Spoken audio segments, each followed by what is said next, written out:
hand and shattered on the floor. My father's voice still echoed through the kitchen air. "She won't fight back. She never does." Those words sliced deeper than any glass shard could. The scent of cinnamon and pine turned sharp, almost mocking. Warmth had no place in this home anymore. I crouched, gathering the pieces, pretending to clean. But really, I was collecting the fragments of myself. In that silence, something inside me broke and rebuilt. The girl who obeyed died quietly that night.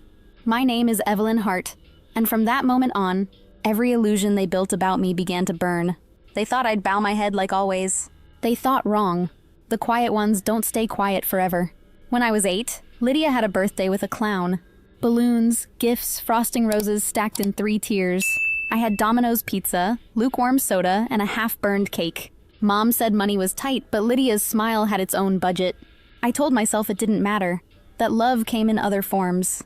But love in our house had a hierarchy, and I was at the bottom. At 12, I stopped asking for attention. At 16, I stopped expecting it.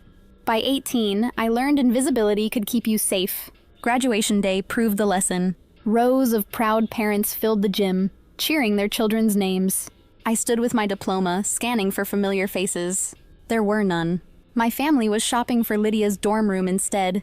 People said I was the quiet one, the steady one. But silence wasn't strength back then. It was survival. Years passed. While they celebrated Lydia's promotions, her wedding, her children, I built something they could neither give nor take. Stability. The condo became my proof. My first real space that smelled like peace. I decorated it with restraint. Cinnamon candles, pine garlands, quiet light. It was mine. Bought without their blessing or help. At night, I'd stand in the center of that stillness, listening to the hum of the city below. Freedom echoed, soft but lonely. It was beautiful, and it hurt. And that was the problem. Independence looked like rebellion to people who thrive on control. Sometimes I remembered my father's promise when I was little. "I'll always protect you, Evie." But protection turned into silence. His favorite disguise. Now that silence was mine. Only I used it differently. The night I heard his voice in the kitchen, it wasn't the first betrayal. It was the last straw. They'd taken my voice for years. Now they'd hear what silence sounds like. The morning after that dinner, the air felt heavier. Even sunlight seemed reluctant to touch the kitchen tiles. Lydia leaned against the counter, too casual to be innocent. "Wouldn't it be fun if we moved in here with you?" she said. Her tone was syrupy sweet, the kind that hides a knife underneath. "The kids would love it," she added, smiling. My parents exchanged a quick, satisfied glance. They had rehearsed this moment. I forced a weary smile, lowering my eyes like always. "Maybe it could work," I murmured softly, "if it helps everyone." Her face lit up, tears shimmering, victory disguised as love. They thought I had folded, just like every other time. But compliance was a mask I'd learned to wear well. Inside, something sharp began to stir. For years, I'd mistaken silence for peace. Now I realized it could also be preparation. That afternoon, I stopped by my mother's house, pretending to drop off a forgotten ornament from Christmas. The scent of her perfume and bleach filled the air, a familiar blend of cleanliness and control. She was fussing over cookies when I noticed the papers, a neat stack perfectly squared on the table's edge. Curiosity pulled me closer. Legal headers, fine print, and there my name written in a hand that wasn't mine. A signature, practiced but wrong. My breath caught. For a moment, the room tilted, the world narrowing to ink and deceit. I traced the letters with a trembling finger. They had really done it. Tried to transfer my condo. Every whispered conversation, every softened tone. It had all been rehearsal for this. When my father entered the room, he froze mid-step. Then came that polished smile, the one he used at funerals. "Ah, Evie," he said too lightly. "You weren't supposed to see that." He tucked the papers into a drawer, like guilt could be folded away. "It's just for family unity," he added, as if erasing my name was an act of love. My lips parted, but no words came out. Rage was too dense to fit through my throat. In that moment, I saw flashes of every silence before this. Birthdays ignored, promises broken, apologies that never came. All the times I'd swallowed anger now rushed back, burning like acid behind my ribs. I excused myself calmly, walked out the door, and didn't breathe until I reached my car.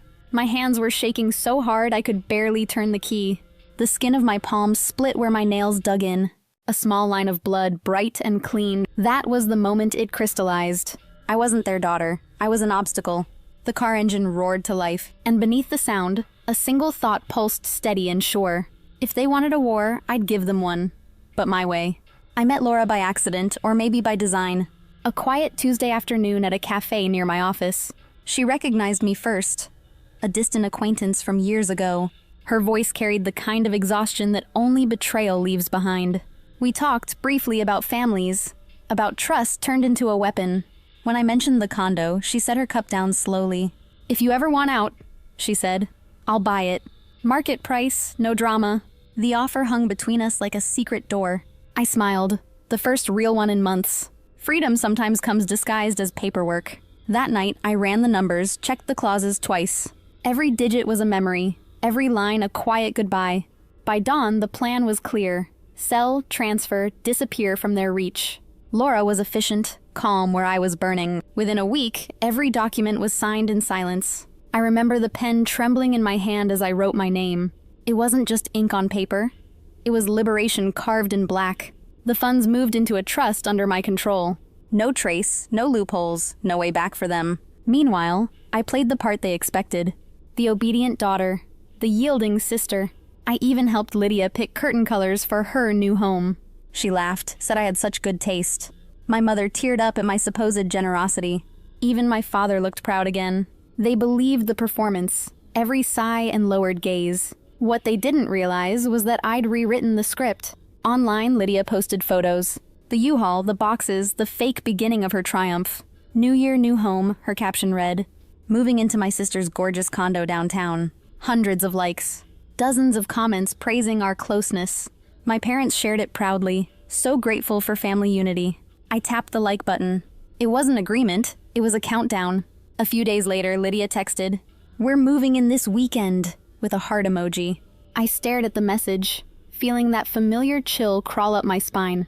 They were celebrating their own downfall, and I didn't have to lift a finger. All I needed was patience, and time always tells the truth.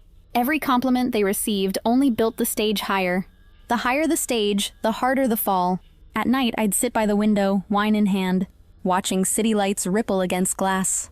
The reflection staring back wasn't fragile anymore. It was focused, calculated, ready. Because this time, silence wasn't surrender. It was strategy. And they were already walking into a home that no longer belonged to me. The first Saturday of the new year arrived gray and cold. The kind of day that made breath visible. And consequences clearer. Right on schedule, a U-Haul truck pulled up to my building. Lydia hopped out first, scarf fluttering, joy rehearsed. Her husband barked orders, waving his arms like a general. Behind them, my parents shuffled proudly, directing the scene. Neighbors leaned against railings, pretending not to watch. Phones glowed in their hands. People always know when a story's about to break. Lydia's kids chased each other on the sidewalk. Boxes stacked higher than their heads. My father clutched the keys like proof of victory.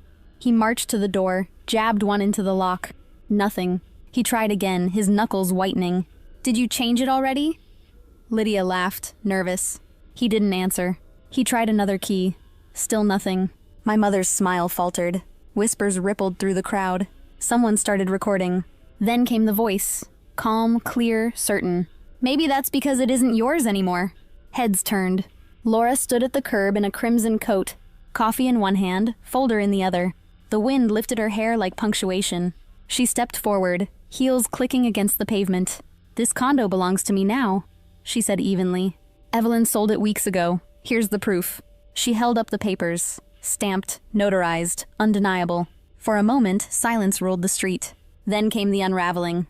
My mother's hand flew to her chest. Lydia's face drained to chalk. Her husband's voice cracked. "That's impossible!" But the papers didn't care about disbelief. They cared about ink and truth. Phones were raised higher. Gasps turned to murmurs, then to laughter. The proud family narrative fractured under daylight. My father tried to speak. "It's a misunderstanding." But his voice broke. Laura turned the key in the door. It opened smoothly. That simple click sounded louder than any scream. From my car at the corner, I watched through the mirror. The scene played out like theater. Each movement choreographed by their own arrogance. Lydia dropped a box. The sound echoed like an ending. My parents stood frozen, their reflections warped in the glass door. The humiliation was complete. Recorded. Shared. Immortalized. I didn't smile. I didn't cry. I just watched the door close behind Laura and felt the weight of 30 years lift from my chest. As I drove away, the city lights blurred into silver streaks. For the first time, I wasn't running from them. I was leaving them behind. And in that quiet distance between betrayal and peace, I realized revenge doesn't always roar. Sometimes it exhales, and finally lets you breathe. I caught my reflection in the rearview mirror. Calm, unshaken, free. For once, I recognized the woman staring back. And she was enough. In the weeks that followed, the world grew quiet again. No more late-night calls. No more apologies wrapped in excuses. Just silence, clean, absolute, earned. The headlines faded. Their faces disappeared from gossip threads and church whispers. And I learned something simple, almost sacred. Peace isn't loud. It doesn't need validation. It just needs space to exist. Every morning, I opened my windows to the ocean air. The sound of waves replaced the noise of their judgment. Coffee steamed in my hands as sunlight crawled across the floor. For the first time in my life, I wasn't waiting for permission to feel safe. Sometimes I think about that shattered wine glass, the moment it all began. Back then, I thought breaking was the end. Now I know it was the beginning. I've stopped replaying the betrayal in my mind. Stopped asking why they did it. Because the why doesn't change the who I've become. I am not the forgotten daughter anymore. I am the woman who refused to stay erased. The one who turned silence into armor, and truth into freedom. Lydia can keep her stories. My parents can cling to their pride. I have my peace, my name, and the life they never thought I could build. If you've ever been made to feel invisible, remember this. Absence is also a kind of power. You don't have to scream to be heard. You just have to walk away and never look back. Because sometimes the most powerful revenge is simply living a life they can no longer touch. Have you ever faced something like this? Tell me in the comments. I'll be reading. And if this story found you tonight, remember, you're not alone.